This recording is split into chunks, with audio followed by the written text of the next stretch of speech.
Majesty, as you know, President Carter isn't the only one who will welcome you to Washington tomorrow. An estimated 15,000 or so demonstrators are also supposed to be there, some demonstrating for you, some against you, as was the case here this afternoon. Are you disturbed over the fact that your visit is causing such a ruckus? I can't say that I'm disturbed because I think that if you go and inquire about the nature of those who demonstrate against, you would find that they are mostly Marxists, anarchists, wearing masks, and I would be very much interested to see how many Iranians are behind those masks. The fact that they don't hide at all that they are Marxists is, I think, a very good sign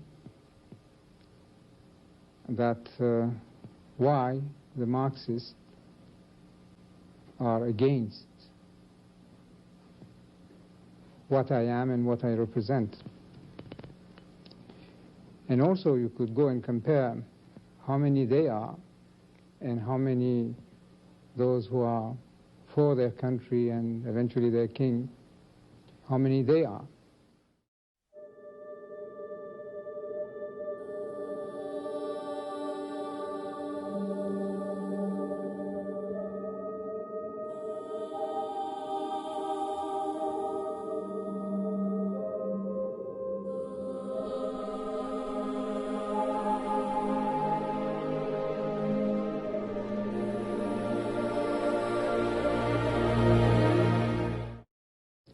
This is your 11th trip to the United States, and the other 10 were relatively quiet. Why now? Why all of this turmoil now, do you think? What's your guess on that?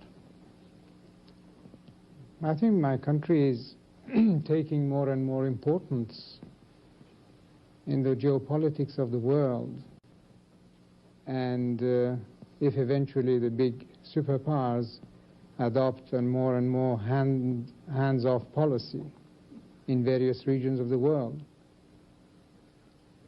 And my country is going to obviously play a more and more responsible role in our region. This will not be very pleasant for the forces of subversion and international anarchy and chaos. Are you suggesting, Your Majesty, that these demonstrators who identify themselves as Iranian students, and you saw, I don't know whether you saw the signs, but the signs they were carrying out here and the ones that are apparently already up or waiting for you in Washington, they identify themselves as Iranian students. Are you saying that they are funded in some way or organized in some way by communist elements, or they're not really Iranian students, Iranian citizens? They are, maybe. Some of them, or eventually even many of them, Iranian so-called students in the United States. But if you go and ask them where they study, how long they have been studying, after years and years of study, what degrees they have achieved, I don't think that they will answer you because they have no answers. They are professional students. And I even heard that here they had the hammer and sickle as a sign on the car boards. And we have many informations relating them to international organizations, no doubt.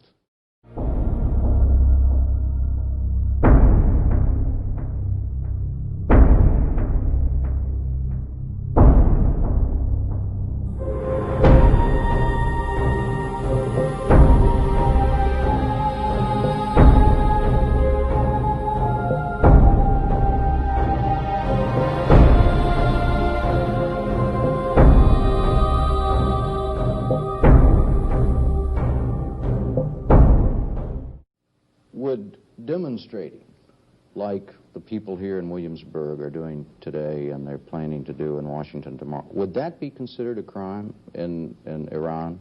Not simple demonstration. That depends what they would say.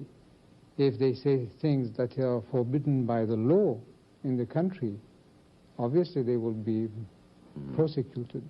Otherwise, no. Well,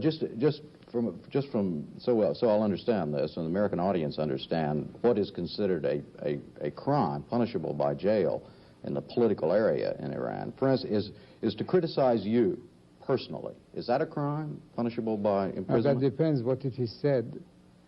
But what is outlawed in our country, it's communism. It's communism. Yes. So if you advocate communism, that in itself is a crime. That's illegal. That's illegal. To criticize you and your government is not illegal. Not the government, anyway.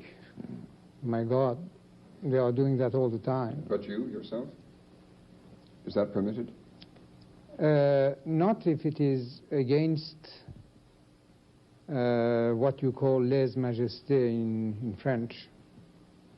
I think that this is a law that you have in many places. This group that is protesting, or one of the groups that is demonstrating, has put out the word, in addition to the 100,000 they claim there are 100,000 political prisoners now in your jails. They also say that 581 political dissidents have either died as a result of being tortured or been executed over the last 4 years in your country. Oh, that is ridiculous. Some people have been executed naturally, but they were duly judged, and according to the court, they merited that sentence. Were they for political crimes? No, for terrorist activities. Terrorist and some of them just for treason, high treason.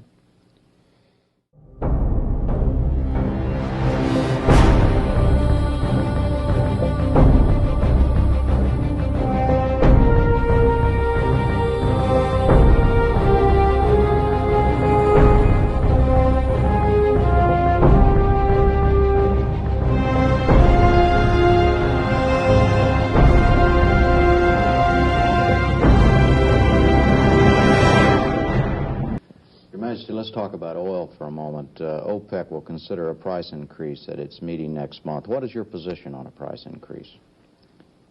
I think that we are going just to be spectators in the coming meeting. You have been accusing us of being hawks of every kind of names and nicknames, and now let's other people carry the ball.